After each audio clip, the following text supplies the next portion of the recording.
পাহাড়ি ঢলে 4 দিন ধরে পানিবন্দী রয়েছে শেরপুরের 20,000 মানুষ। এ বিষয়ে আরও জানাতে সরাসরি যুক্ত হচ্ছেন সহকর্মী SM জুবায়ের। জুবায়ের, বর্তমান বন্যা পরিস্থিতি কেমন দেখছেন? নতুন করে প্লাবিত হওয়ার শঙ্কা আছে কিনা? আবহাওয়া অধিদপ্তর কি বলছে? শান্তা, গত 4 দিন যাবৎ যে অব্যাহত ভারী ঢল, সেই ঢলের পানি তোর কিছুটা কমলেও কিন্তু শেরপুরের আসলে এই পাহাড়ি ঢলের পানি কিন্তু আসছে। পানিটি একটু ধীর গতিতে আসার ফলে নদীগুলো যে বিপদসীমার উপর দিয়ে বইছিল, সেই পানি কিন্তু নেমে বিপদসীমার নিচ দিয়ে প্রবাহিত হচ্ছে।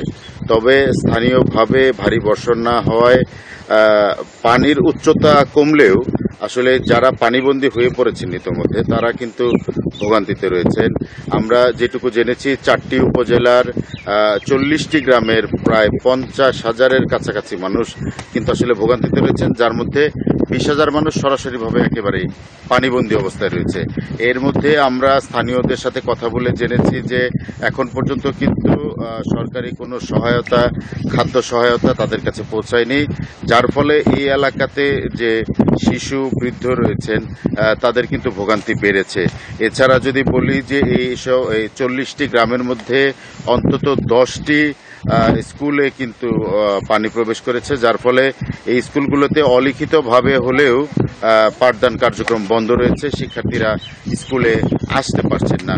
এছাড়া যারা HSC পরীক্ষার্থী যারা রয়েছেন এসব এলাকার, তারাও কিন্তু ভোগান্তিতে রয়েছেন। অনেকেই নৌকায় করে পরীক্ষা কেন্দ্রে যাচ্ছেন, কেউ কেউ হাঁটু পানি পাড়িয়ে পরীক্ষা কেন্দ্রে যাচ্ছেন।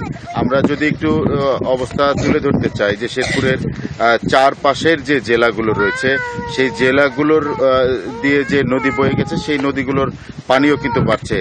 পার্শ্ববর্তী জামালপুরে ব্রহ্মপুত্রের পানি বইছে বিপদসীমার উপর দিয়ে। এছাড়া শেরপুরের যে পুরাতন ব্রহ্মপুত্র নদ রয়েছে, সেটির পানি কিন্তু বাড়ছে হু হু করে, এবং সেই পানি বৃদ্ধি যদি অব্যাহত থাকে, তাহলে শেরপুর সদরের আরও বেশ কিছু বিস্তীর্ণ এলাকা প্লাবিত হবার সম্ভাবনা রয়েছে। তো আসলে যে সহায়তা যদি এসব এলাকাতে যারা দুর্ভোগে রয়েছেন তাদের যদি সহায়তা পৌঁছানো না যায়, তাহলে কিন্তু আসলে তাদের দুর্ভোগ আরও বাড়বে বলে মনে করছে সবাই। তো শান্তা, শেরপুরের নালিতাবাড়ি থেকে আমার কাছে আপাতত এই ছিল সবশেষ খবর। জুবায়ের, আপনাকে ধন্যবাদ।